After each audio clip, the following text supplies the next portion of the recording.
How to add door access card to iPhones. Hello everybody, in order to do so you may follow up these steps. So go ahead and open your phone and search for shortcuts application onto your device and then open up the shortcuts application. Once you open up the shortcut application, here you should be finding all of the automations already provided. Now you need to go ahead and create up a new automations. In order to do so, from the bottom of your screen, you should be finding shortcuts, automation, gallery option. Look for the middle option, which is called automation. Just go ahead and tap on it. And then once you tap on it here, it will show you your personal and everything.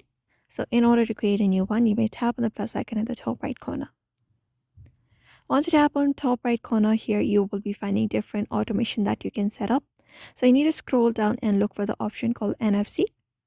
And after tapping opening up NFC, you will be finding this option. Now all you gotta do is you can go ahead and scan up an NFC tag. So you can just go ahead and click on scan, and you can go ahead and hold your device near the NFC tag that you would like to add. So just go ahead and do that, and once that is done, your card should be added. So that is it. You may follow the simple steps in order to do so. So I hope this video was helpful.